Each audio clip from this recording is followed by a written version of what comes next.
नमस्कार मित्रों, आप सभी लोगों का हार्दिक स्वागत है सत्य मार्ग यूट्यूब चैनल पर। मित्रों, 31 अगस्त को साल की सबसे बड़ी पूर्णिमा सावन पूर्णिमा पड़ने जा रही है और इस दिन कई तरह के शुभ और दुर्लभ संयोग बन रहे हैं। हिंदू पंचांग के अनुसार सावन के महीने में पड़ने वाली पूर्णिमा श्रावण पूर्णिमा या श्रावणी पूर्णिमा भी कहलाती है।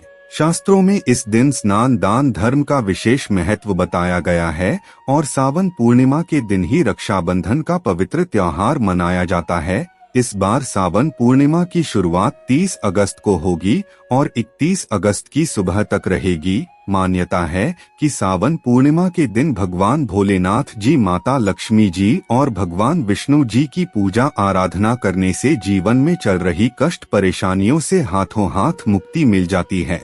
मित्रों, हमारे हिंदू धर्म में पूर्णिमा तिथि का एक विशेष महत्व होता है और इस बार सावन पूर्णिमा के दिन पूरे 200 सालों बाद बड़ा ही दुर्लभ संयोग बन रहा है। यानी अगर आप इस दिन कोई भी उपाय करते हैं तो उस उपाय का आपको 1000 गुना लाभ मिलेगा। लेकिन अगर आप सावन पूर्णिमा के दिन उस वृक्ष को केवल स्पर्श कर लेते हैं जिसके बारे में हम आपको बताने जा रहे हैं, तो यकीन मानिए आपके जीवन से गरीबी का नाश हो जाएगा। इसीलिए अगर आप भी चाहते हैं कि आपके जीवन में चल रही गरीबी, दरिद्रता, कष्ट, परेशानियों से आपको मुक्ति मिल जाए, तो आप हमारे इस वीडियो में अंत तक जरूर बने रहिए और ध्यान से सुनते रहिए। मित्रों, वीडियो शुरू करने से पहले अगर आप पहली बार हमारे चैनल पर आए हैं और अभी तक आपने हमारे चैनल को सब्सक्राइब नहीं किया है, तो कृपया अभी हमारे चैनल को सब्सक्राइब कर लीजिए ताकि आपको रोजाना ऐसे ही ज्ञानवर्धक और महत्वपूर्ण जानकारियां मिलती रहे।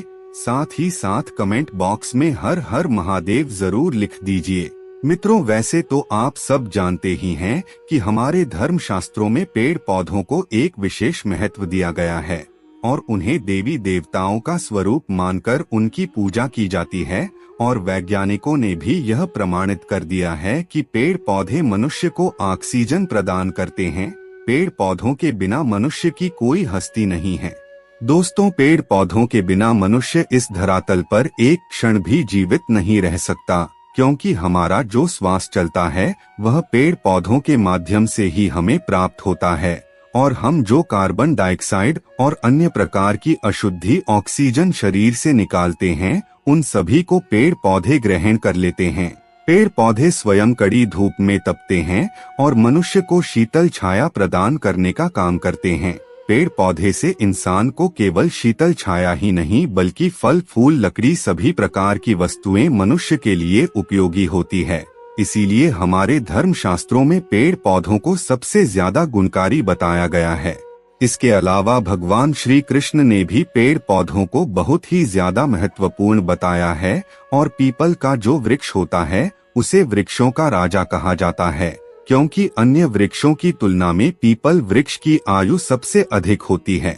श्रीमद् भागवत गीता में भगवान श्री कृष्ण ने भी कहा है कि मैं वृक्षों में पीपल का वृक्ष हूँ और पीपल के वृक्ष में स्वयं भगवान विष्णु जी और माता लक्ष्मी जी का वास होता है। ठीक इसी प्रकार हम आप लोगों को 2 ऐसे वृक्ष के बारे में बताएंगे जिसे आपको सावन पूर्णिमा के दिन केवल स्पर्श करके आना है। लेकिन जब भी आप इस पेड़ को छूने जा रहे हो तो आपके पास लौंग और कपूर का होना भी अत्यंत आवश्यक है, क्योंकि आपको उस वृक्ष के नीचे लौंग और कपूर को जलाना है और उस वृक्ष को स्पर्श करके आपको अपनी मनोकामना बोलनी है। अगर आपके ऊपर ऐसा कोई दोष लगा हुआ है जिसकी वजह से आपके जीवन में दुर्भाग्य आपके पीछे पड़ गया है या फिर आपके ऊपर किसी की बद्दुआ लगी हुई है, तो वह वृक्ष उन सभी प्रकार की नकारात्मक शक्तियों को अपने अंदर सोख लेगा और पूर्णिमा के दिन से ही आपके जीवन में एक सकारात्मक बदलाव देखने को मिलेगा। मित्रों, पारिजात के वृक्ष को सबसे उत्तम वृक्ष माना जाता है और यह वृक्ष समुद्र मंथन के दौरान उत्पन्न हुआ था, जिसे देवराज इंद्र के नंदनवन में स्थापित किया गया था। लेकिन भगवान श्री कृष्ण ने मानव जाति के कल्याण के लिए पारिजात के वृक्ष को इस धरती पर लाने का विचार किया। अगर आप हिंदू कथाओं को पढ़ते हैं या फिर सुनते हैं तो आपको इसके बारे में अवश्य ही मालूम होगा। इस वृक्ष के बारे में कहा जाता है कि जिस मनुष्य के शरीर में सबसे ज्यादा थकान होती है, आलस होता है, अगर एक बार वह व्यक्ति इस वृक्ष को स्पर्श कर लेता है तो उसकी सभी प्रकार की थकान और आलस शीघ्र ही खत्म हो जाती है और वृक्ष को छूते ही सभी प्रकार की मनोकामना भी धीरे धीरे पूरी हो जाती है।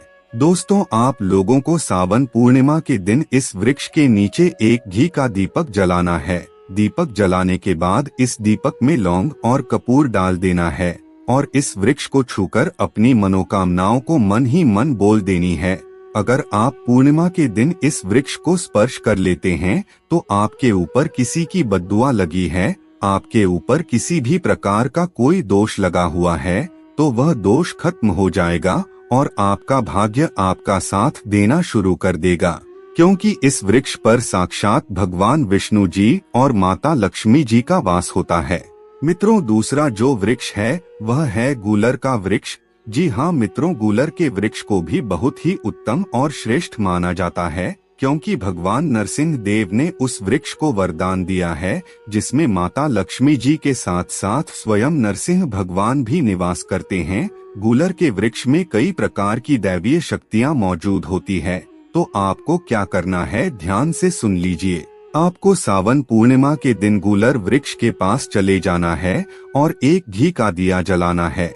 अगर आपके पास घी का दीपक उपलब्ध नहीं है तो आप सरसों के तेल का भी दीपक जला सकते हैं। दीपक जलाने के बाद आपको इस दीपक में एक लौंग डाल देना है और वृक्ष को छूकर अपनी सभी मनोकामना बोल देनी है।